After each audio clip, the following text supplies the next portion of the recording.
Que la paix du Seigneur soit avec nous. Pendant que je suis en train de prier, et qui voulait vous adresser, depuis le lundi, une question s'est imposée dans mon esprit.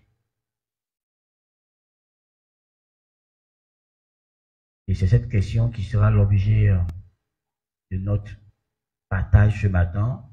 Nous serons dans un temps de réflexion. Chacun va réfléchir sur sa marche avec Dieu. Cette question nous conduit à réfléchir sur notre marche avec Dieu.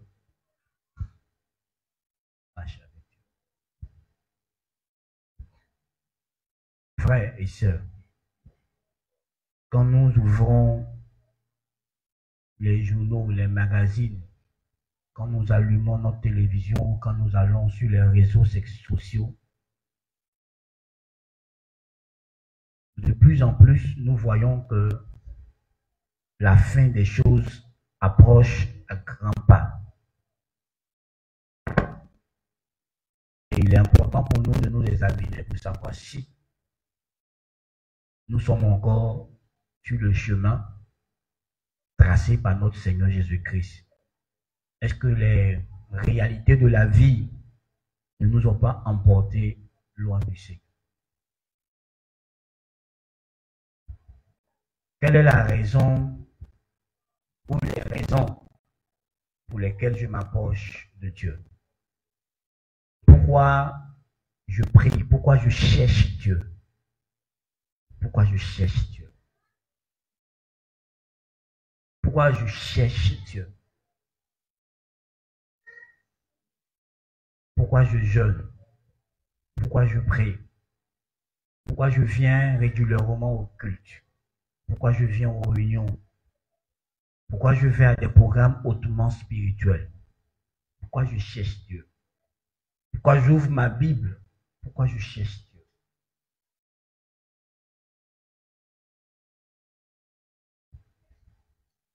Et c'est une réponse personnelle. Chacun sait pourquoi il cherche Dieu. Et vous voyez, dans la Bible, il y a eu une histoire entre Jésus, ses disciples et une grande foule. Dans le livre de Jean chapitre 6, à partir du verset 22, il est dit ceci. La foule qui était restée de l'autre côté de la mer remarquait qu'il se trouvait là qu'une seule barque et que Jésus n'était pas monté dans cette barque avec ses disciples, mais qu'ils étaient partis seuls. Le lendemain, comme d'autres barques étaient arrivées de Tibériade, près du lieu où ils avaient mangé le pain, après que le Seigneur eut rendu grâce, les gens de la foule, ayant vu que ni Jésus ni ses disciples n'étaient là, montaient eux-mêmes dans ces barques et allaient à Capernaum à la recherche de Jésus. L'ayant trouvé au-delà de la mer, il lui dit, « Rabbi, quand es-tu venu ici ?» Jésus leur répondit, « En vérité, je vous le dis. Vous me cherchez, non parce que vous avez vu des miracles, mais parce que vous avez mangé des pains et que vous avez été rassasiés. Travaillez non pour la nourriture qui périt, mais pour celle qui subsiste pour la vie éternelle. Et que le Fils de l'homme vous donnera, car c'est lui que le Père a marqué de son sceau. Amen. Gloire à Dieu.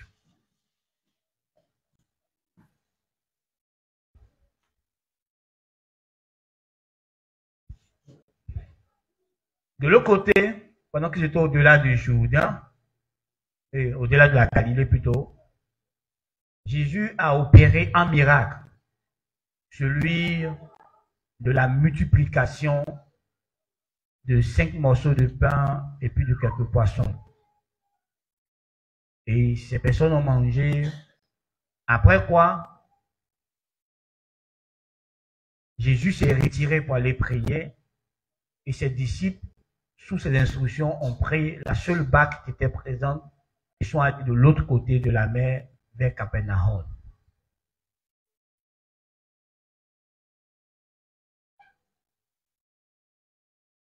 Et le lendemain matin, la foule vient au lieu, ils ne trouvent ni Jésus ni ses disciples. Et ils trouvent des barques qui sont là, alors ils décident de monter dans ces barques et d'aller à Capernaum pour chercher Jésus. Et ayant trouvé Jésus-Christ, ils cherchent à savoir comment Jésus a fait pour venir là. Parce qu'ils avaient remarqué qu'il n'y avait qu'une seule barque et que Jésus n'était pas monté dans la barque avec ses disciples. Ses disciples étaient allés tout seuls. Et quand ils posent cette question à Jésus, Jésus leur donne une réponse qui révèle ce qui est caché dans leur cœur. Qui révèle ce pourquoi ils disent chercher Jésus, ce pourquoi ils sont à sa recherche. Jésus va leur dire que vous me cherchez non parce que vous avez vu des miracles, mais vous me cherchez parce que vous avez mangé du pain et que vous êtes rassasiés. Enfin, voici une foule de personnes qui disent qu'ils recherchent Jésus-Christ. Mais la motivation pour laquelle ils recherchent Jésus est tout autre. Et Jésus va leur révéler ce qui est dans leur cœur. Ce pourquoi ils le cherchent. Quand tu lis dans d'autres versions, Jésus leur dit, vous ne me cherchez pas parce que vous avez compris le sens des signes que je fais, le sens des miracles que j'opère. Ça veut dire que les miracles que Jésus opère sont un moyen que Jésus utilise pour parler à ceux qui reçoivent ces miracles. Et ces miracles devaient nous transmettre un message précis de la part de Jésus-Christ. Tout miracle que Dieu opère dans ta vie, il ne l'opère pas parce qu'il a envie de l'opérer, il l'opère parce qu'il y a un message personnel qui te transmet ou un message qui transmet aussi aux autres qui entendront parler de ce miracle. Le miracle, les miracles sont un moyen par lequel Dieu parle, par lequel Dieu transmet son amour, transmet l'évangile aux gens. Paul écrit en Romains que Dieu manifeste sa bonté pour que ça nous pousse à la repentance, ça nous pousse à changer de vie. Parce que la repentance, c'est changer de pensée, changer d'attitude, changer de vie. Comme le signifie le mot grec. Donc Dieu manifeste sa bonté pour te pousser à changer de vie, pour te pousser à revoir ta manière de vivre, à revoir ta manière de marcher. Dieu manifeste des miracles pour que tu prennes conscience qu'il existe, qu'il est réel. Parce qu'un miracle est un événement surnaturel. Ce n'est pas un événement naturel. Un miracle est l'intervention de Dieu dans les situations humaines lorsque un être humain ou plusieurs êtres humains ont manifesté une foi désespérée dans une situation. Donc, quand tu vis un miracle, ça te montre que Dieu existe. Ça te montre que Dieu est réel. Ça te montre qu'au-delà du naturel, il y a le surnaturel. Donc, quand Dieu opère des miracles dans ta vie, c'est pour que tu saches qu'il y a des choses dans la vie que seul Dieu maîtrise, seul Dieu contrôle. Parce que quand nous faisons appel à Dieu pour qu'il ait un miracle dans notre vie, c'est quand le naturel ne peut pas agir, quand le naturel ne peut pas répondre. Quand de façon naturelle, on ne peut pas avoir cette chose qu'on désire. Alors on demande à Dieu d'intervenir de façon surnaturelle. Donc le miracle t'envoie un message, le miracle te fait comprendre que Dieu existe, que Dieu est réel. Le miracle te montre la toute puissance, la toute seigneurie, la souveraineté de Dieu sur toute chose. Parce qu'il est sûr qu'il peut changer les lois naturelles. Il peut les défier comme il veut, rien ne lui arrivera. Donc quand Dieu opère des miracles dans ta vie, Quand de façon surnaturelle, tu vis des choses, quand de façon surnaturelle, Dieu te donne du travail, de façon surnaturelle, Dieu te donne un enfant, quand tu ne peux pas l'avoir naturellement, c'est pour que tu comprennes que Dieu existe. Quand Dieu t'apporte la liberté, la paix que le monde ne peut te donner, c'est pour que tu saches que Dieu existe. Mais c'est pour que tu sois aussi encouragé à t'attacher à la personne de Dieu. Pierre écrit et Pierre dit, si on a goûté que le Seigneur est bon, on doit faire quoi? Si tu as goûté que Jésus est bon, tu as expérimenté Jésus, tu dois faire quoi? Tu dois t'attacher à lui. Et voici des personnes qui ont été témoins de quelque chose de grand, de puissant, de surnaturel. Parce que même quand il a dit à ses disciples qu'il voulait lui donner à manger, ses disciples disent, même s'il paye une nourriture de 200 deniers, ça ne peut pas suffire pour cette foule. Maintenant, c'est quelques petits morceaux de pain, quelques petits morceaux de poisson qui nourrit une foule de plus de 5000 hommes. Au point où la Bible dit que ces personnes ont mangé à satiété et même il est resté même des morceaux qu'on a gardés qu'à 12 paniers à partir de ce petit pain, ce petit nombre de pains de poissons. Jésus n'a pas fait ce miracle pour nourrir les gens seulement. Ce n'était pas juste pour nourrir leur corps, mais il voulait leur transmettre quelque chose. Et quand tu lis la Bible, il y a parmi les miracles de Jésus, il y a 7 miracles qu'il a accomplis pour révéler qu'il était le Messie, pour révéler son identité spirituelle. Lorsqu'il a fait le miracle de l'eau changée en vin, lorsqu'il a ressuscité Lazare d'entre les morts, et même le miracle de la multiplication des pains, on ne citait que ceci. C'était pour révéler aux hommes qui il était. C'était pour leur dévoiler son identité, sa vraie personne, au-delà du corps charnel dans lequel il habitait. Vous ne voyez pas que les gens le prennent simplement pour un bon prophète, pour le fils de Marie, pour un gars qui est consacré. Il voulait que les gens sachent qui il était réellement. Il était Dieu. Donc il a fait quelque chose qu'aucun humain ne peut faire pour démontrer à ces personnes qu'il était Dieu. Pour les pousser à s'attacher à lui, pour les pousser à le chercher. Mais malheureusement, eux le cherchaient avec de mauvaises motivations, avec de mauvaises intentions, avec de mauvaises raisons. Ils le cherchaient parce qu'ils avaient mangé du pain. C'est pas moi qui l'ai dit, c'est Jésus qui l'a dit. Vous me cherchez, pas parce que vous avez compris le miracle ou les miracles que je fais, mais parce que vous avez mangé du pain pour tracer. Il y a beaucoup parmi nous, nous cherchons le Seigneur juste à cause des choses matérielles que nous recevons de la part du Seigneur. Nous cherchons Dieu parce que nous recevons de l'argent. Nous cherchons Dieu parce que nous recevons du travail. Nous cherchons Dieu parce que nous recevons un mariage, etc. Mais nous ne cherchons pas Dieu pour des raisons spirituelles. Nous ne cherchons pas Dieu pour sa propre personne. Pourquoi tu cherches Dieu, frère? Pourquoi tu peux entrer dans une chambre, t'enfermer pendant des heures et des heures et des heures? Tu cherches quoi? Pourquoi tu pries? Pourquoi tu prends des moments de jeûne? Regarde la qualité de tes sujets de prière.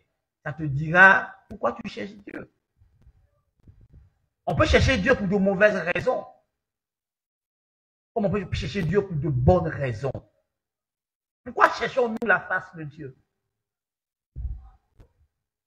Est-ce que c'est parce qu'on a compris ce que Dieu a fait pour nous, qui nous pousse à le rechercher pour être avec lui? Est-ce qu'on a compris au travers du miracle, au travers de l'intervention de Dieu, ce que Dieu voulait que nous puissions saisir de lui? Écoutez, je dis ça toujours et je le répéterai. Il y a des gens qui ont l'argent sans être chrétiens. Ils ont vraiment l'argent. Ils sont vachement riches. Ils ne sont pas chrétiens. Il y a des gens qui ont gravi des échelons dans la société. Et ils sont parvenus à des postes hautement élevés dans la société. Certains sont devenus présidents de la République. Certains sont devenus ministres. Certains sont devenus PDG, DG.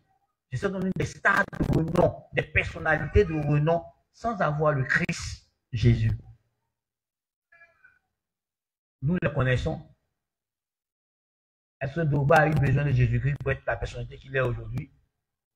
Est-ce que Cristiano Ronaldo a eu besoin de Jésus-Christ pour être ce qu'il est aujourd'hui? Est-ce que les Shakira ont eu besoin de Jésus-Christ? Est-ce que les Bill Gates ont eu besoin de Jésus-Christ pour être là où ils sont? Ils n'ont pas Christ. Donc pourquoi tu le cherches? Est-ce que c'est parce que tu as compris au travers des miracles de Dieu qu'il y a un plan de Dieu sur ta vie, que Dieu t'a engendré des hommes? Est-ce que tu as compris que Dieu t'a sauvé, il t'a ramené à lui parce qu'il y a quelque chose qu'il veut faire avec toi, il y a un appel que tu portes, il y a un plan de Dieu qu'il veut réaliser avec toi? Ou juste parce que tu es venu à l'église pour chercher ton bien-être, pour te réaliser, comme les sorciers te fatiguent, comme les mystiques te fatiguent, comme les démons te fatiguent, et que à cause des sorciers, à cause des tu n'arrives pas à atteindre tes rêves et qu'on t'a dit que Jésus-Christ a assez de puissance pour les neutraliser. Tu es venu en Jésus pour qu'il les neutralise, pour que toi, tes rêves s'accomplissent. Est-ce que tu as compris pourquoi Jésus? Est-ce qu'il t'a sauvé pour que tu viennes accomplir tes rêves? Ou lui t'a sauvé parce qu'il a quelque chose à faire avec toi? Est-ce que tu l'as compris? Pourquoi tu le cherches? Est-ce que tu cherches Dieu pour entendre la voix de Dieu? Est-ce que tu cherches Dieu pour que Dieu te dise ce qu'il a à te dire, pour qu'il te montre ce qu'il veut faire avec toi, ou tu cherches Dieu juste pour avoir une promotion au travail? Tu cherches Dieu juste pour avoir un mieux-être matériel et financier? Pourquoi tu cherches Dieu? Vous voyez, la raison pour laquelle tu cherches Dieu te démontre dans la maison de Dieu, ou si tu es un enfant de Dieu dans sa maison. Allons dans Jean chapitre 6, Matthieu plutôt, chapitre 6.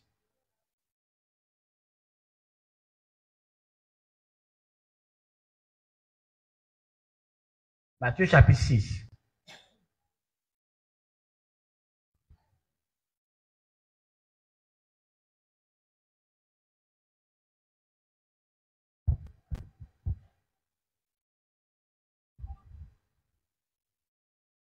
Je vais lire le verset 31. Après le verset 31. Ne vous inquiétez donc point et ne dites pas, que mangerons-nous, que boirons-nous, de quoi serons-nous vêtus?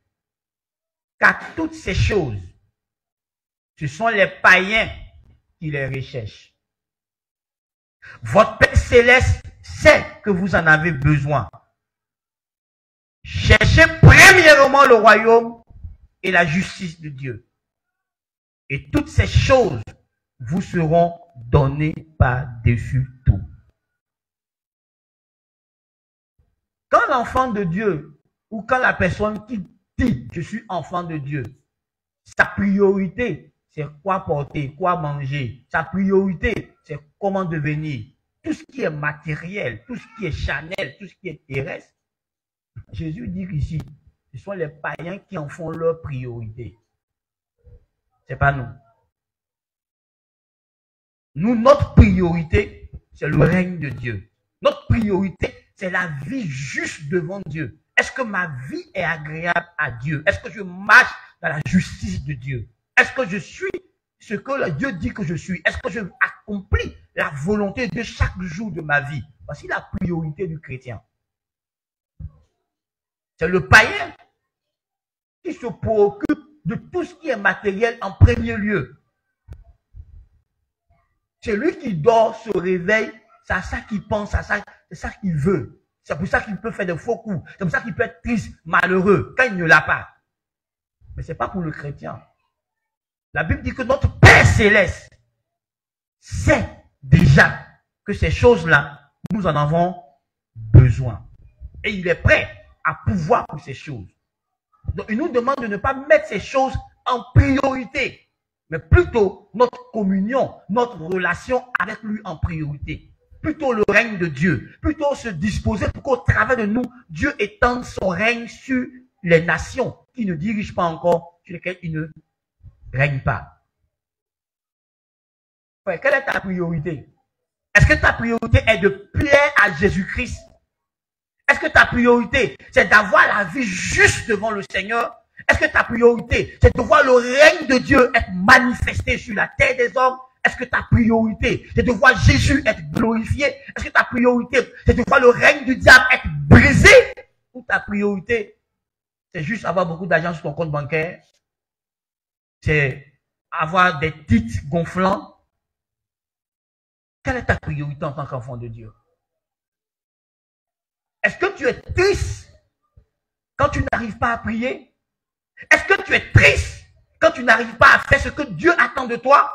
Est-ce que ça te dérange quand tu n'es pas à ton poste? Est-ce que ça te dérange quand tu n'es pas en train d'exécuter ta mission divine? Est-ce que ça te dérange quand tu n'es pas en train de gagner des âmes pour le royaume de Dieu? Est-ce que ça te dérange quand tu n'es pas en train de participer à l'extension, à l'expansion du règne de Dieu, du royaume de Dieu? Ou ça te fait rien? Qu'est-ce qui te dérange? C'est quand tu n'as pas un verre d'eau? Quand tu n'as pas d'habit? Quand tu manques d'argent? Quand tu n'arrives pas à atteindre tes ambitions, tes rêves humains? Ce qui te dérange? Je n'ai jamais vu quelqu'un murmurer ou se plaindre de Dieu. Parce que ça ne va pas chez lui spirituellement. Les chrétiens murmurent et se plaignent quand ça ne va pas dans leur foyer, quand ça ne va pas dans la vie de leurs enfants, quand ça ne va pas dans eux, leur santé, ceci. Mais quand ça ne va pas dans leur vie spirituelle, ils ne vont jamais venir voir le pasteur pour ça. Ils vont voir les pasteurs, ils vont voir les prophètes. Pas pour leur vie spirituelle. Pas pour savoir comment faire pour marcher par l'Esprit de Dieu. Comment faire pour connaître les dons que Dieu a mis en eux, les capacités que Dieu a mis en eux, les ressources que Dieu a mis en eux. Mais quand ils viennent voir les pasteurs, c'est pour des choses charnelles. La plupart du temps. J'ai fait cette expérience plusieurs années, plusieurs fois avec mon peuple. Où je dis, oh, prenez écrivez-moi vos sujets de prière, je vais prier pour vous. Et quand les sujets de prière viennent là, quand je m'assois maintenant, et puis je lis sujet après sujet, sujet après sujet, sujet après sujet, je me suis rendu compte que la plupart du temps, les sujets qu'on me demande sont des sujets charnels, des choses de la chair, des choses physiques. Mais il n'y a pas de sujet spirituel. Il n'y a pas de chrétiens qui cherchent des choses spirituelles. Frère, écoute-moi. Vous savez, l'un des signes de ta régénération, l'un des signes de ta nouvelle naissance, c'est le fait que tu cherches et tu t'affectionnes aux choses de là-haut. Quelqu'un prend rapidement Colossiens chapitre 3, verset 1, 2 pour moi. Rapidement. Colossiens chapitre 3, verset 1 à 2 pour moi. Rapidement. L'un des signes, parce qu'il y a beaucoup de signes, mais l'une des preuves que tu es né de nouveau, l'une des preuves que ton esprit est sorti de la mort, c'est ta recherche et ton affection des choses d'en haut, où se trouve Jésus-Christ. Vas-y, lis-moi. Colossiens chapitre 3, verset 1 à 2. Oui. Si donc vous êtes ressuscité avec Christ, cherchez les choses d'en haut, où Christ est assis à la droite de Dieu. Affectionnez-vous aux choses d'en haut et non à celles qui sont sur la terre. Ok.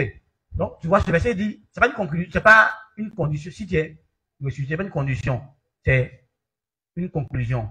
Étant donné que tu es revenu à la vie, étant donné que Dieu t'a ressuscité d'entre les morts et que maintenant tu es reconnecté à Dieu par ton esprit, étant donné que maintenant tu es reconnecté à Dieu, alors commence à chercher les choses qui sont en haut parce que tu es citoyen du royaume des cieux. Tu n'es pas citoyen de la terre. La Bible dit, ce qui est né de l'esprit est quoi? Quoi? C'est là. Ce qui est de la terre, ce qui est du ciel et du ciel. Donc, tu recherches quoi? Je ne suis pas en train de te dire, il ne faut pas présenter tes besoins à Dieu. Non, il faut bien comprendre. Je suis en train de dire, il ne faut pas faire de la recherche des choses charnelles ta priorité. Aujourd'hui, chercher Dieu pour les raisons spirituelles est moins important pour l'Église que chercher Dieu pour les choses charnelles. C'est ça que je suis en train de corriger. Sinon, c'est Dieu même qui nous donne mariage, qui nous donne enfant. Dieu qui nous donne l'argent. Mais quand aujourd'hui, ces choses ont bien plus d'importance que les choses spirituelles. C'est-à-dire que c'est plus important que être humble. C'est plus important que vivre dans la paix. C'est plus important que vivre dans la joie. Et des gens, à cause de l'argent, sont prêts à se jeter dans des tourments tous les jours, juste pour avoir l'argent. Ils font des choses qui ne sont pas honnêtes, qui leur volent leur paix du cœur, qui leur volent leur sérénité, qui leur volent leur communion avec Dieu, qui leur volent leur relation avec Dieu, juste à cause de l'argent. C'est de ça que je te parlais. Quand l'argent est plus important que ta communion avec Dieu, quand te faire plaisir à toi est plus important que ta sainteté, que garder ton corps pur, que vivre dans la sainteté, que vivre dans l'union avec Dieu, et qu'aujourd'hui, parce que Dieu te fait plaisir, tu es prêt à briser ta relation avec Dieu pour 5 minutes de plaisir, pour quelques temps de plaisir, tu détruis ta communion avec Dieu, une communion que tu as du mal à bâtir, tu la brises comme ça, juste pour 5 minutes de plaisir. C'est de ça que je suis en train de parler. Est-ce que tu cherches Dieu pour devenir la personne que Dieu veut que tu sois? Quelles sont les raisons pour lesquelles tu cherches Dieu? Pourquoi tu te prives de sommeil la nuit? Pourquoi tu te prives de nourriture? Pourquoi tu te prives de manger? Et tu es en jeûne. C'est pourquoi? Pour des choses charnelles. Les gens sont prêts à jeûner 40 jours parce qu'ils veulent voyager. Mais la même personne veut jeûner 40 jours parce que tu as développé tes dons spirituels. Non, pasteur. Frère. Pourquoi tu cherches le Seigneur? Est-ce que tu le cherches parce que tu espères un jour être avec lui? Donc tu le cherches pour que sa lumière t'examine, pour que sa lumière t'éclaire, pour que toute chose en toi qui pouvait t'empêcher d'être un jour avec lui, tu puisses enlever ces choses. Pourquoi tu cherches Dieu?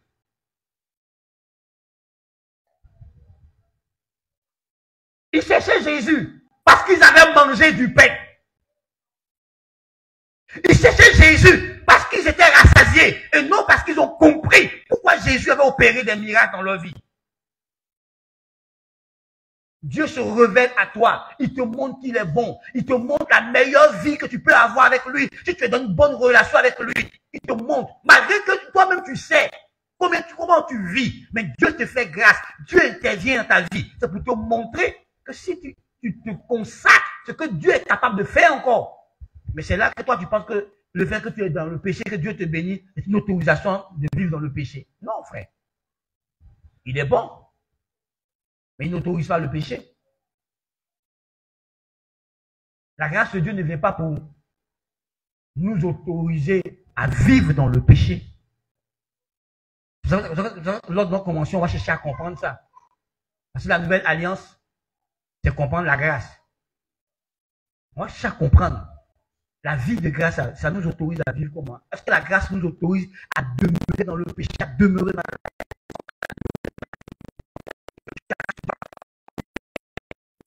Loin de là. Pourquoi tu cherches Dieu? Regarde-toi. Ça fait au moins 5 ans que tu es dans la maison de Dieu. Ça fait plus de 10 ans que tu es dans la maison de Dieu. Tu n'es pas parvenu à ce niveau de maturité. Tu ne comprends même pas encore Dieu. Tu ne connais pas encore Dieu. Tu n'es même pas utile à Dieu dans sa maison. Oh, ça fait 5 ans que tu marches à lui, 10 ans que tu marches à lui, mais quand tu parles de Dieu, tu es perdu.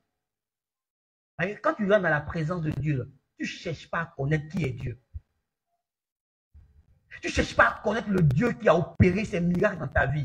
Tu veux seulement, Seigneur, donne-moi, donne-moi, donne-moi, donne-moi, donne-moi. Mais qui est Dieu? Qui est celui qui te donne?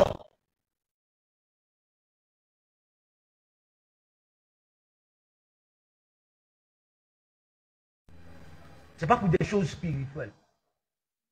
Mais on vous explique que le spirituel domine le matériel. Le spirituel commande le matériel. Parce que tout ce qui est matériel est son origine du spirituel. Et aussi longtemps que tu ne maîtrises pas ta vie spirituelle, tu ne peux pas maîtriser ta vie matérielle. Et toi, tu es concentré sur ta vie matérielle. Tu ne changeras rien dans ta vie matérielle parce que tu n'as pas commencé à changer les choses dans le spirituel. Est-ce que tu ne comprends pas? Est-ce que tu as vu un sorcier s'asseoir sur ta vie matérielle? Est-ce que tu as vu un sorcier bloquer ta vie matérielle? Il bloque ta vie dans l'esprit. Et ça a des répercussions dans ta vie matérielle. Parce que la vie, elle n'est pas charnelle, elle est spirituelle. Pourquoi tu cherches Dieu? Pourquoi tu jeûnes? Quelles sont les raisons pour lesquelles tu jeûnes? As-tu déjà jeûné pour la cause de Dieu? As-tu déjà jeûné? As-tu déjà passé toute une nuit? Parce qu'un peuple de Dieu se détourne de Dieu et se doit prier pour que ce peuple revienne à Dieu, comme c'était le cas d'Élie. As-tu déjà mis ta vie en danger pour le royaume de Dieu? Non. Si on dit tout de suite tu n'aimes pas Dieu, tu diras le pasteur il exagère là. Frère, pourquoi tu cherches Dieu? Dieu t'a donné une mission spirituelle dans la vie de ton mari. Mais quand tu te demandes pour prier pour ton mari, tu ne pries pas pour cette mission spirituelle-là. Tu pries que pour les choses charnelles.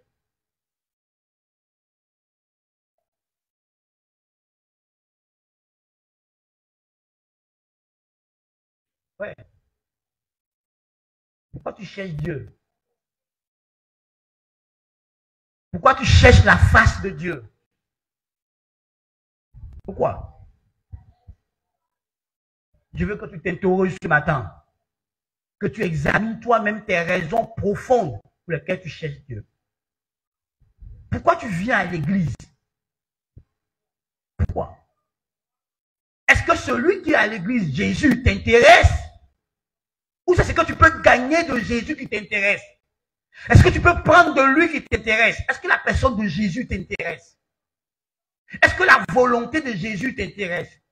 Est-ce que l'état du cœur de Jésus-Christ t'intéresse? Comment Jésus se sent vis-à-vis des prostituées? Comment Jésus se sent vis-à-vis des drogués? Comment Jésus se sent vis-à-vis des frères en Christ qui sont dans le Seigneur, qui n'arrivent pas à grandir, qui n'arrivent pas à marcher?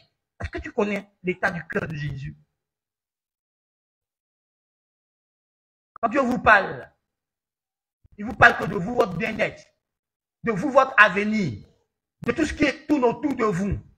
Dieu ne vous parle pas de l'état de son cœur. Dieu ne vous dit pas le fait que les âmes vont en enfer, c'est que ça fait à Dieu. Le fait que des gens sont dans le Seigneur et qu'ils ne grandissent pas, qu'ils ne croissent pas, qu'ils ne maturent pas, c'est que ça fait à Dieu.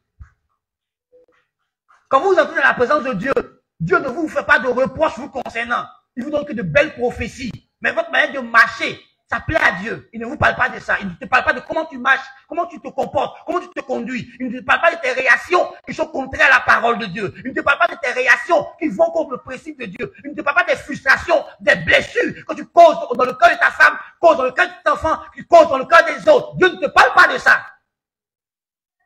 Mais il ne te parle que de ton avenir. Oh, tu vas être grand. Tu auras beaucoup de voitures. Tu auras beaucoup de maisons. Alors que ta vie elle-même ne lui est pas agréable. C'est quel Dieu qui vous parle? C'est lequel? C'est lequel Dieu qui se révèle à vous? Est-ce que quand vous êtes dans la présence de Dieu, vous donnez le temps à Dieu de parler à votre cœur, de parler à votre homme intérieur, de se révéler à vous? Enfin, écoute-moi. Personne ne rencontre Dieu au quotidien, dans la prière, dans la méditation de la parole de Dieu, et demeure la même personne. Tu ne peux pas rencontrer Dieu et ne pas changer. Parce que Dieu est lumière. À chaque fois que tu rencontres Dieu, les ténèbres disparaissent de ta vie. Est-ce que tu parles à quelqu'un ce matin? Tu ouvres la Bible et la Bible ne te parle pas. Tu ouvres la Bible et la Bible ne se révèle pas à ton âme, ne se révèle pas à toi. La Bible n'est pas un roman. La Bible, c'est le livre vivant de Dieu qui te transmet les pensées et les volontés de Dieu, les désirs de Dieu pour la race humaine et pour toi en particulier. Alors frère, comment tu cherches Dieu? Tu dois me dire, j'ai cherché Dieu, j'ai trouvé Dieu. Dans mon moment de jeûne, Dieu m'a parlé. Mais quand tu le regardes, sa manière de vivre, lui à qui Dieu a parlé là. Oh, frère. Oui, j'étais là. Et l'ange du Seigneur m'a apparu. L'ange t'a apparu et puis c'est fini. Ta vie demeure la même. Regardez dans votre Bible. Tous ceux à qui Jésus a apparu ont changé de vie. Ils ont changé de personnalité. Ils ont changé. Comment toi, Dieu t'apparaît? Dieu se révèle à toi. Mais tu ne changes pas. Tu n'es pas transformé par la présence de Dieu. Tu n'es pas purifié par la présence de Dieu. Dieu qui est un feu dévorant, il va se révéler à toi. Et tu n'es pas purifié du mal. Ouais, pourquoi tu cherches Dieu? Je te pose ce matin la question. Pourquoi tu le cherches? Pourquoi tu te gardes pur? Est-ce que c'est parce que tu cherches Dieu lui-même ou c'est parce que tu veux avoir des choses venant de Dieu? Qu'est-ce qui te motive à te garder pur? Qu'est-ce qui te motive à chercher Dieu? Qu'est-ce qui te motive? C'est quoi qui te motive? Ton intérêt ou l'intérêt du royaume? Quand vous allez à la présence de Dieu, là, Dieu n'a rien à vous dire. C'est vous qui parlez à Dieu. Mais lui n'a rien à vous dire. Qui vous a dit ça? Dieu a des choses à te dire. Va, tu vas voir. Il va te parler, tu vas quitter dans l'âme. Tu vas te remettre en cause. Tu vas chercher à changer de vie. Parce qu'il y a des choses que tu ne fais pas pour Dieu. Or, il t'a créé pour le faire. Tu as des obligations vis-à-vis de Dieu. Et les devoirs que tu as en tant que fils, en tant que fille de Dieu. Et puis Dieu ne te répond pas de ça. Il ne te parle pas de son service que tu négliges. Il ne te parle pas de ça. Mais tu seras béni, tu seras prospère, tu seras ceci, tu seras cela. Comme je disais à quelqu'un hier, il y a tellement de principes pour être prospère. Ce n'est pas seulement le principe de la liberté, le principe du donner. Il y a d'autres principes. Quand ce n'est pas enseigné, tu ne peux pas être prospère, comme Dieu le dit. Ouais, Dieu ne te parle pas. Il ne te parle pas de ta manière de marcher à lui. Pendant que le Saint-Esprit crie dans le cœur de ceux qui sont en communion avec Dieu, préparez l'église à être enlevée. Préparez l'église à être enlevée. Pas de Jésus enlevé.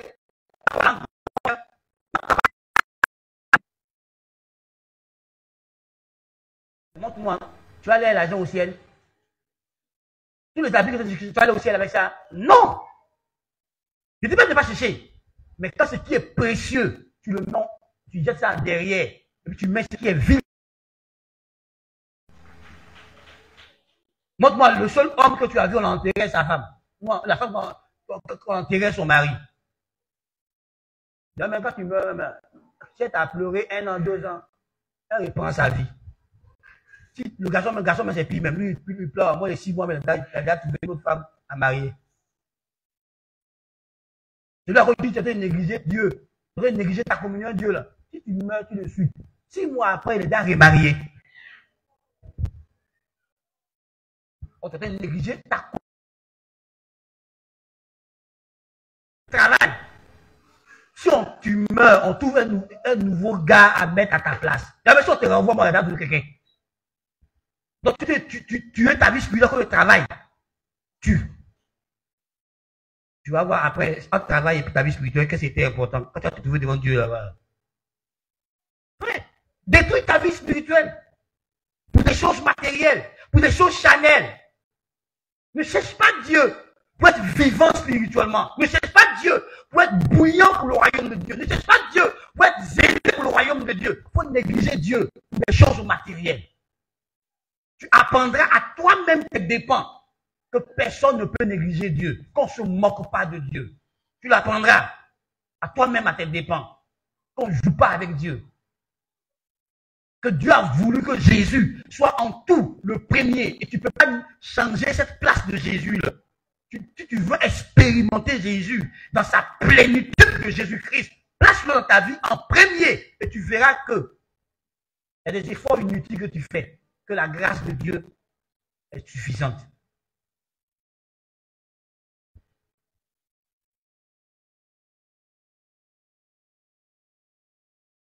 C'est leur agent qui travaille pour eux.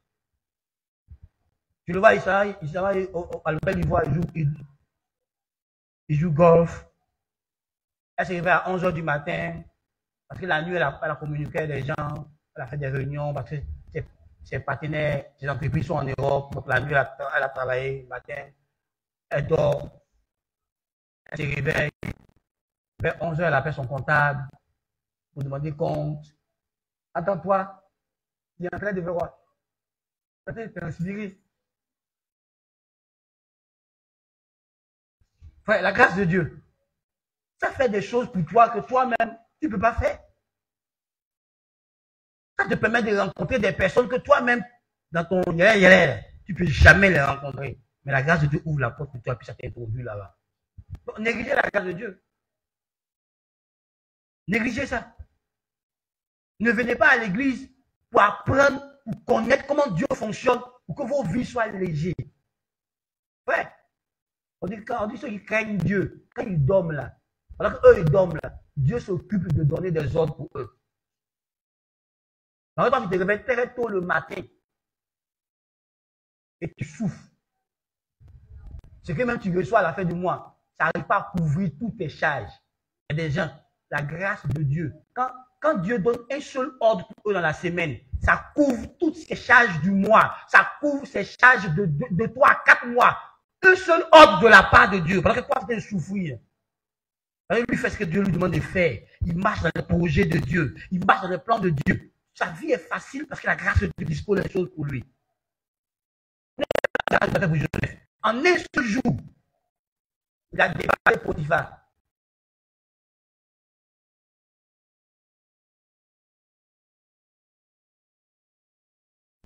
Quand la grâce de Dieu s'est manifestée, son histoire a changé en un seul jour. Il a vu la moitié des prophéties déclarées sur sa vie se réaliser en un seul jour. Mais il souffrait. Mais il est resté à la grâce de Dieu. Il a continué de chercher son Dieu. Quand Dieu est venu là, tout a changé. Quand tu as souffert hors de la volonté de Dieu. Tu as fait des choses hors de la volonté de Dieu. Tu ne t'assumes même pas que dans le projet où tu es, dans ce que tu es en train de faire, Jésus est avec toi là-bas. Tu fuis son nom. Vous avez créé même votre verset. Aide-toi. Et le ciel, il dira, c'est pas comme ça. C'est marche derrière Jésus. C'est pas marche devant Jésus. C'est pas toi qui fais et puis Jésus lui vient t'aider. C'est Jésus qui fait et puis toi qui rentres dedans. Tu comprends? C'est Jésus qui fait et puis toi tu rentres dedans. Si tu ne comprends pas ça, tu ne vas pas profiter. Tu peux produire quoi? Dis-moi. Tu peux produire quoi avec tes propres forces? D'ailleurs, la force que tu dis que tu as, ça devient d'où? L'intelligence que tu dis que tu as, la sagesse que tu dis que tu as, ça devient d'où? Si Dieu bloque ton petit cerveau, tu peux réfléchir encore. Hein? Si Dieu fait bugger ton cerveau, tu peux réfléchir encore. Si Dieu n'ouvre pas ton intelligence, tu peux saisir quelque chose. Si Dieu n'ouvre pas ton esprit, toi, tu peux comprendre quoi de la vie? Quoi dans un domaine sans Dieu? Donc, tu vois, quand tu oublies que ce que tu sais aujourd'hui, toutes les connaissances que tu as dans un domaine quelconque, toutes les compétences que tu as, c'est Dieu qui t'a permis d'avoir ces compétences. Tu ne peux pas mettre Dieu au dernier plan. Vous voyez, nous les hommes, on ne pourra pas se connaître. On ne pourra pas se connaître. On ne pourra pas devenir pleinement ce qu'on doit devenir, ce qu'on est appelé à devenir, sans retourner à notre source de Dieu. Tu vois, pour que tu puisses te connaître toi-même, tu dois connaître Jésus. Parce que la Bible dit que tu es créé à l'image de Dieu. Et selon ça, donc si tu ne connais pas Dieu, tu ne sauras pas qui, tu ne connaîtras pas qui tu es. Parce que toi et Dieu, vous partagez des traits communs. Toi et Dieu, vous partagez des ressemblances. Mais si tu ne sais pas ce que Dieu est, comment tu vas savoir ce que toi tu es? Dieu est ta source. Tout le potentiel qui est en toi est tiré de lui. C'est lui qui alimente ce potentiel. Donc, quand tu es déconnecté de Dieu, tu ne peux pas réaliser ton plein potentiel. Donc, tu as un potentiel formidable en toi. Vous voyez, quand Dieu m'a enseigné ça, ça a changé ma manière de voir un noyau ou bien une graine. Avant, quand je voyais une graine, je pensais qu'une graine reste une graine. Ou bien si ça trop fait, c'est un arbre. Mais aujourd'hui, je sais que dans un noyau que j'ai attrapé dans ma main, il y a des millions et des millions de champs. Parce que le seul noyau, quand je vais le planter, il va me donner un arbre. Et l'arbre va me donner des fruits dans lesquels se trouvent des noyaux. Et quand je vais planter encore ces noyaux, au fur et à mesure que je plante, à partir du seul arbre là, quand les années s'écoulent, j'aurai des hectares et des hectares de terre juste par un arbre. C'est pour ça que quand Rebecca consulte Dieu, il lui dit pas, tu as 2 enfants dans ton sein. Il dit, elle a 2 nations. Quand Dieu appelle Abraham, lui se dit, viens, je ferai de toi une nation. Donc toi seul, tu es une nation. Donc, ce qui est en toi, ça te dépasse toi-même, ça dépasse ton intelligence. Ce que Dieu a mis en toi, l'intelligence que tu as, les capacités que tu as, tu n'exploites pas encore. Même les scientifiques disent que l'homme n'arrive pas à exploiter encore pleinement son cerveau. Il y a le pourcentage que j'ai lu là. C'est un petit pourcentage qu'on prend pour réfléchir. Donc, il y a une grande partie de notre cerveau qu'on n'emploie pas. Parce que tu es en train de voir l'homme faire, c'est un petit pourcentage de la manifestation de son cerveau. Donc, imagine, son cerveau doit se manifester dans toute sa plénitude. C'est quoi l'homme va faire?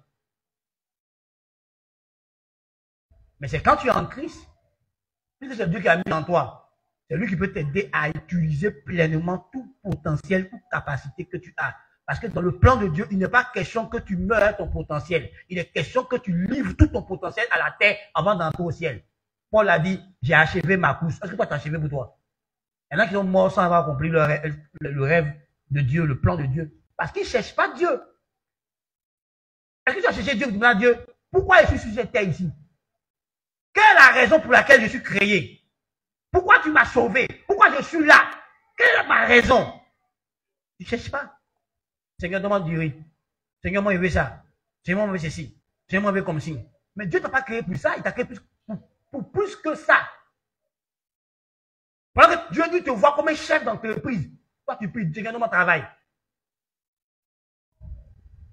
Oh, dans son plan, lui ne veut pas que tu travailles pour quelqu'un. Dans son plan, il veut que toi, tu sois employeur des autres.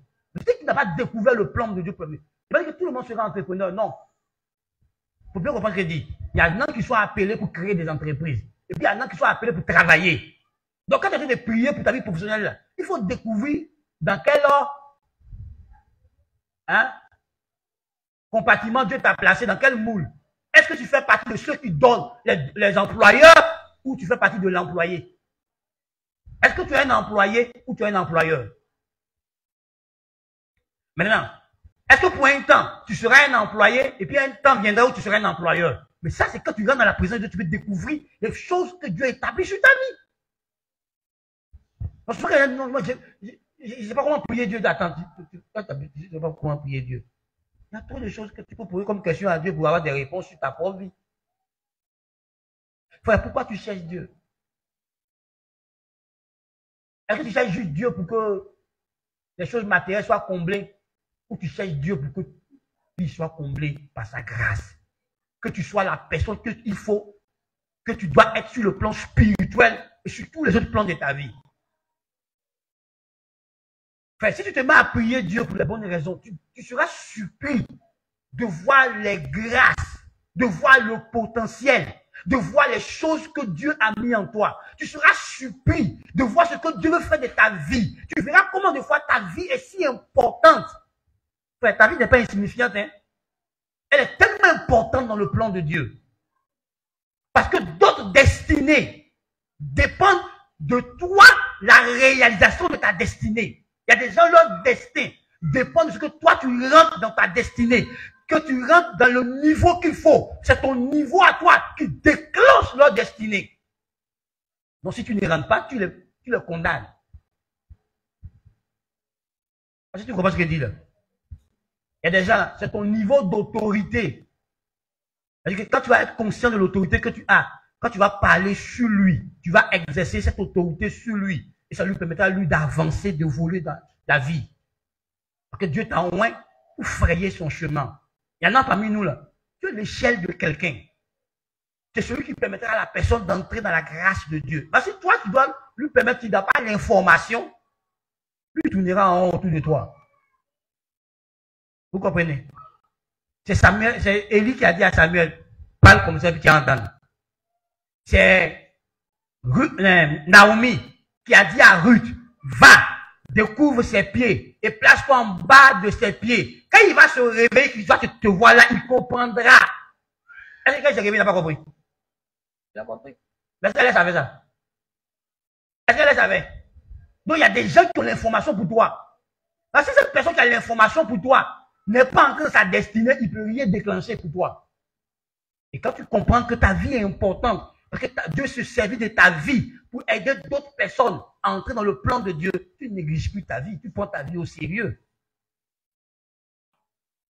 Ouais. Il y a des gens qui doivent venir sur la terre. Ce n'est pas tes entrailles qui vont venir sur la terre.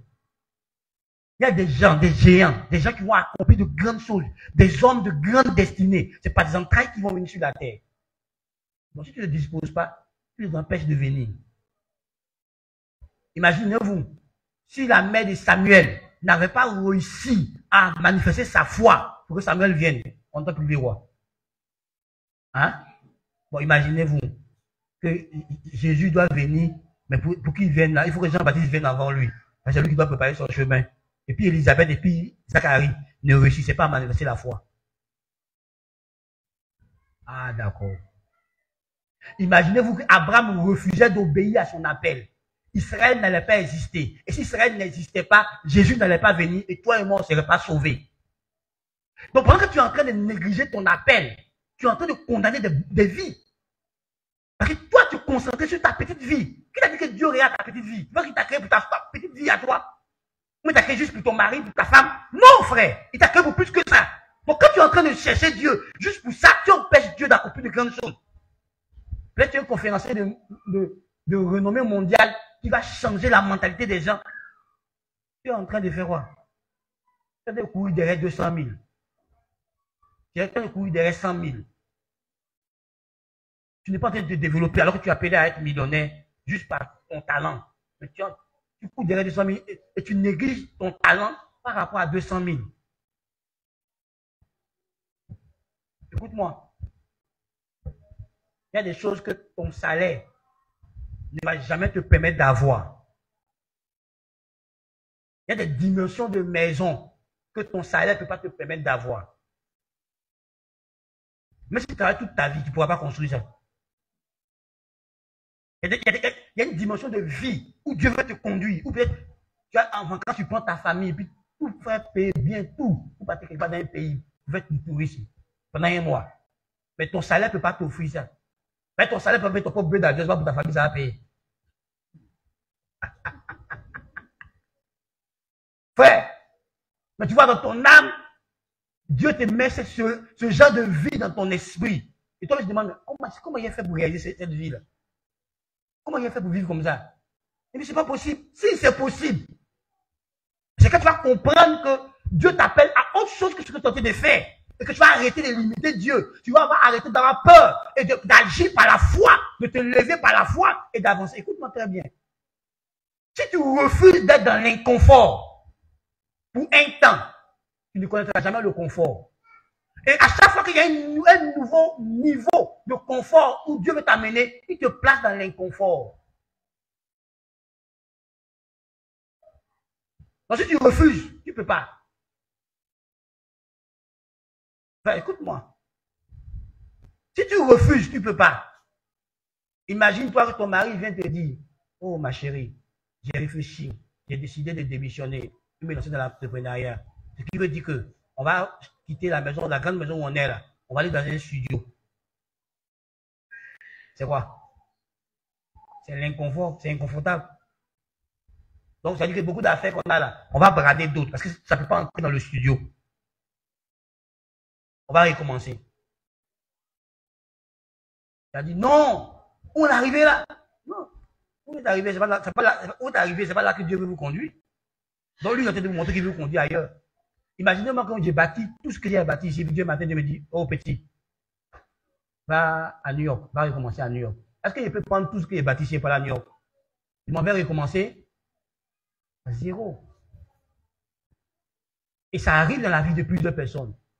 Il y a des saisons comme ça, où quand Dieu veut t'amener à une autre dimension, il te fait quitter un endroit pour un autre endroit, où tu vas reprendre à zéro. Nous, on ne veut pas. C'est ça. J'ai vu des gens qui ont une voiture, et puis ils ont voulu faire affaire, ils ont vendu la voiture là, pour commencer à faire affaire. Et puis après, aujourd'hui, là, si tu vois dans ta maison, il a pas qu'une. Mais s'il n'avait pas sémé un, il n'allait avoir pas qu'une là. Ouais. Jésus voulait avoir beaucoup de fils. Il a fait quoi? Sémé un fils. Son unique fils, il a sémé. Son seul fils de qualité qu'il avait, il a sémé. Pour des fils rebelles. Pour des bandits comme nous là. Il a sémé le seul fils qui lui était obéissant, qui faisait tout ce qu'il veut là. Il a sémé ça. Mais aujourd'hui, là, il a de nombreux fils qui lui sont obéissants. Il a de nombreux fils qui veulent accomplir son rêve. Il y a de nombreux fils dans les nations qui sont dans le cœur de Dieu et qui bougent pour Dieu, qui font des choses pour Dieu, qui accomplissent des choses pour Dieu. Mais s'il n'avait pas sémé Jésus, il n'allait pas avoir ses fils et ses filles. Pourquoi tu cherches Dieu? Est-ce que c'est pour accomplir le plan de Dieu qui est sur ta vie? Ou c'est pour accomplir toi-même tes propres rêves et tes propres ambitions? Frère, tu es frustré. Dieu, il ne se sent pas concerné. Il faut lire ta Bible. La Bible dit, quand tu demandes mal, tu es heureux. Et puis quand tu demandes pour tes mauvaises convoitises, Dieu, il ne se sent pas concerné. À quel moment Dieu nous exauce? On dit quand tu pries selon ça. Quand tu pries selon ça. Donc, connais la volonté de Dieu pour toi. Connais la volonté de Dieu pour toi. Et prends cette volonté pour prier. Paul dit, mène le bon combat de la foi en priant. D'après les prophéties qui ont été déclarées sur toi, d'après les pensées de Dieu déclarées sur toi, mène le bon combat de la foi. Combat pour que la parole de Dieu te concernant se réalise. Ne combat pas pour que toi, tes désirs, tes ambitions se réalisent. Combat pour que ce que Dieu a déclaré sur toi, les choses prophétiques que tu as eues, les rêves prophétiques que tu as eues, les pensées prophétiques que on a déclarées sur ta vie, tu dois prier pour que ces pensées-là se réalisent, que tu deviennes cette femme, cet homme que Dieu a annoncé par des prophéties, par des révélations, par des songes, par des visions. Voici le bon combat de la foi. Pourquoi tu es en train de souffrir? Est-ce que tu souffres pour que Dieu sache, pour que ce que Dieu a dit se réalise? Moi, tu souffres pourquoi? Pourquoi tu cherches Dieu? Est-ce que tu le cherches pour que le rêve qu'il a mis dans ton âme, le rêve qui est au plus profond de ton être, se réalise? Moi, tu le cherches pourquoi? Quelles sont les raisons pour lesquelles tu te mets en genoux devant Dieu? Quelles sont les raisons pour lesquelles tu te mets en genoux dans la prière, dans le jeûne devant le Seigneur? Quand tu ouvres ta Bible, pourquoi tu cherches Dieu? Il y a des gens qui ouvrent la Bible juste pour avoir des prétextes, pour aller faire des discussions folles. Ils n'ouvrent pas la Bible parce qu'ils veulent que Dieu leur parle, que Dieu les instruise. Pourquoi tu ouvres ta Bible? Pour aller faire des discussions folles, mais pour juste être instruit de la part de Dieu, pour que tu saches comment marcher avec Dieu, pour accomplir de grandes choses avec Dieu. Frère, cherche à comprendre Dieu. Si on suffit d'être un chrétien frustré, alors que Dieu a de grandes choses à faire dans ta vie et avec toi. Il y a tellement de choses que Dieu veut faire avec toi. Mais tu es concentré sur tes problèmes. Tu es concentré. Tu n'es pas concentré sur le Christ. Pour découvrir ce qu'il a mis en toi. Pour découvrir ce à quoi il t'a appelé. Pour que tu l'accomplisses, que tu l'exécutes. Pourquoi tu cherches le Seigneur? Pourquoi tu cherches la face de Dieu? Toi-même, dans ton âme et conscience, pourquoi tu pries? Pourquoi tu cherches Dieu? Alors on finit par trouver ce qu'on cherche. Donc pourquoi tu cherches Dieu? Ils le cherchaient parce qu'ils allaient manger du pain. Pas parce qu'ils ont compris qui il était. Pas parce qu'il était important pour eux.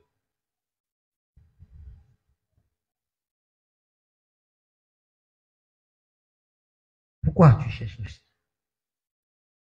Je conclus ce matin en te disant ceci dans 1 Corinthiens chapitre 15. C'est ma conclusion. On va lire le verset 19. Antoine, tu peux le lire pour moi. 1 Corinthiens chapitre 15, verset 19.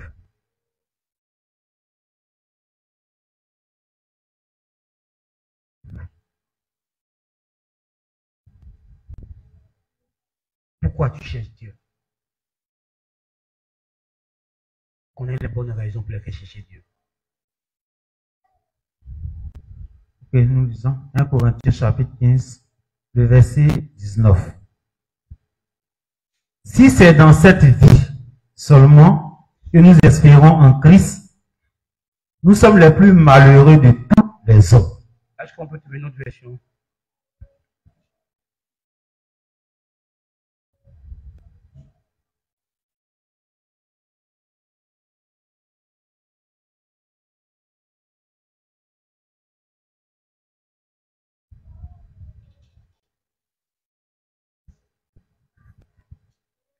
Je lis français courant. Quoi? Parole de vie. Aussi. Si nous avons mis notre espérance dans le Christ uniquement pour cette vie, alors nous sommes les plus à plaindre de tous les hommes. Les paroles de vie. 1 Corinthiens 15, 19. Si, pour nous, la communion avec le Christ n'avait été rien de plus qu'un espoir placé en lui durant cette vie et pour la vie présente, espoir symétrique que la mort ferait évanouir, nous serions les plus à plaindre parmi les hommes. Ok, merci. Donc vous voyez, si c'est juste à cause de cette vie, pour les choses de cette vie que tu espères en Jésus-Christ, la Bible dit que tu seras le plus malheureux des hommes. Tu seras l'homme le plus malheureux. Si juste ta foi, ta communion avec Dieu, c'est pour les choses de cette vie-là, tu seras le plus malheureux des hommes. Parce que la vie ne s'arrête pas ici. Et la vraie vie, c'est dans l'éternité. Et cette vie nous est donnée pour préparer l'éternité. Cette vie est temporaire. L'éternité, elle n'est pas temporaire, elle est permanente. C'est pour toujours. Et c'est pendant qu'on est ici qu'on prépare notre éternité. On prépare là où on passera l'éternité. Est-ce qu'on passera l'éternité dans la communion avec Dieu, dans la présence avec Dieu, ou on passera l'éternité séparée de Dieu? C'est ici que nous déterminons ça. Et nous le déterminons par la qualité de la foi qu'on a, par la qualité de la sainteté, par la qualité de la vie qu'on mène. Si déjà ici, tu commences à apprendre à vivre en communion avec Dieu, est-ce que tu feras pour toute l'éternité? Mon frère et soeur, pourquoi tu cherches Dieu? Juste pour aujourd'hui? Juste pour cette vie-là? Tu seras le plus malheureux des hommes. Et tu regardes, tu sais si tu es heureux ou si tu ne l'es pas. Ceux qui cherchent vraiment Dieu sont les plus heureux.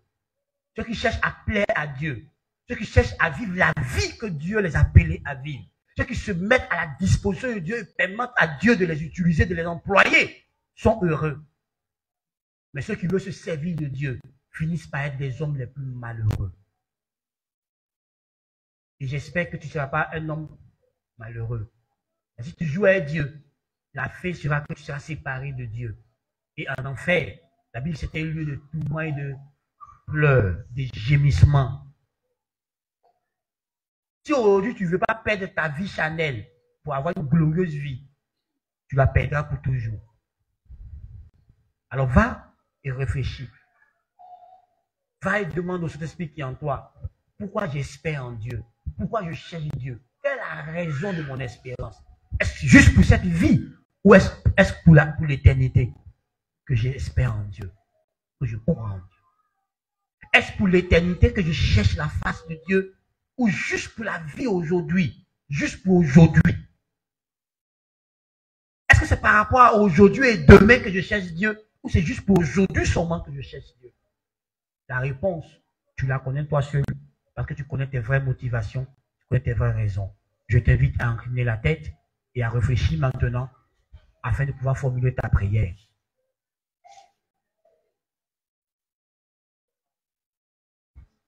Tu demanderas à Dieu ce matin de t'aider à découvrir les vraies raisons pour lesquelles tu le cherches. Les vraies raisons pour lesquelles tu le cherches. Que Dieu t'aide à découvrir dans ton cœur les vraies raisons pour lesquelles tu jeûnes, pour lesquelles tu pries, pour lesquelles tu cherches la face de Dieu. Dis au Saint-Esprit de parler à ton cœur, de parler à ton âme, d'ouvrir ton intelligence, d'ouvrir ton esprit et de te montrer les raisons pour lesquelles tu cherches Dieu. Les véritables raisons pour lesquelles tu cherches Dieu. Pourquoi tu pries? Pourquoi tu lis la parole de Dieu? Pourquoi tu viens à l'église? Quelles sont tes vraies motivations? Dis au Saint-Esprit, parle à mon cœur ce matin. Pourquoi je rentre dans la présence de Dieu? Qu'est-ce que je cherche dans la présence de Dieu? Quelles sont les vraies raisons pour lesquelles je suis dans la présence de Dieu? Qu'est-ce que je cherche dans la présence de Dieu? Parle-moi, Saint-Esprit, révèle-toi mon cœur. Dis au Saint-Esprit se révéler à toi. Sur tes vraies motivations, sur tes vraies raisons pour lesquelles tu cherches la face de Dieu. Car on peut avoir de mauvaises motivations et on peut avoir de bonnes motivations. Donc demande au Seigneur de parler à ton cœur. de te révéler l'état de ton cœur. Qu'est-ce qui te pousse à chercher Dieu? Qu'est-ce qui te pousse à prier? Qu'est-ce qui te pousse à entrer en jeûne, à chercher la présence de Dieu? Pourquoi tu cherches Dieu? On a vu dans le texte, il cherchait Jésus pour les mauvaises raisons, pas pour les bonnes raisons. Il travaillait pas pour la nourriture solide, mais il travaillait pour la nourriture qui périt et non pour la vie éternelle. Pourquoi travailles-tu? Est-ce que tu travailles pour la vie éternelle ou même pour la vie présente? Parle à Dieu ce matin. Dis au Seigneur, aide-moi à découvrir ces vraies raisons qui me motivent à te chercher. Pourquoi je me consacre? Pourquoi je cherche Dieu? Pourquoi je jeûne? Pourquoi je suis dans la présence de Dieu? Je cherche quoi dans la présence de Dieu? Qu'est-ce que je cherche dans la présence de Dieu? Est-ce que je suis chercher à accomplir mon appel, à répondre à mon appel, à réaliser mon appel? Chercher à accomplir la volonté de Dieu, à être la personne que Dieu veut. Qu'est-ce que je cherche dans la présence de Dieu? Est-ce que je cherche à être une meilleure personne pour le Seigneur, un meilleur instrument pour le Seigneur, un meilleur témoin pour le Seigneur, un meilleur producteur de preuves pour le Seigneur? Qu'est-ce que je cherche dans la présence de Dieu? Dis au Saint-Esprit de te révéler ces choses. De te révéler ce qui te motive à chercher le Seigneur. Les barayants te prennent.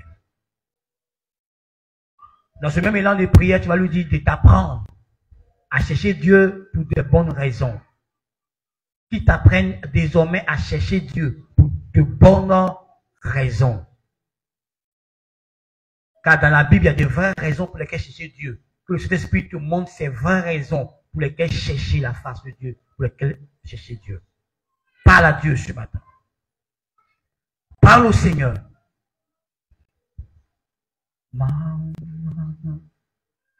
Oh.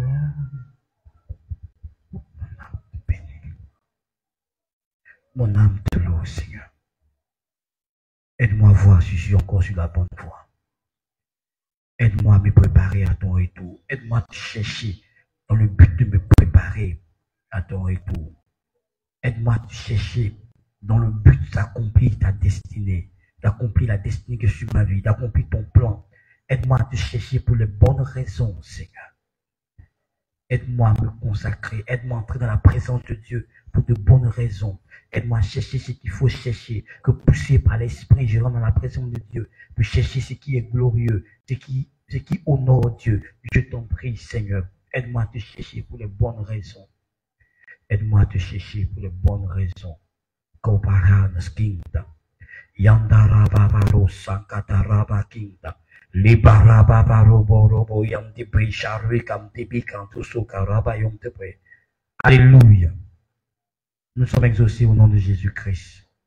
Sois à l'écoute du Saint-Esprit, certainement qui te parlera, certainement qui va ouvrir ton intelligence et tu vas comprendre les mauvaises raisons qui t'ont poussé à chercher Dieu. Tu vas les bannir et puis garder les bonnes raisons. Que le Seigneur nous aide.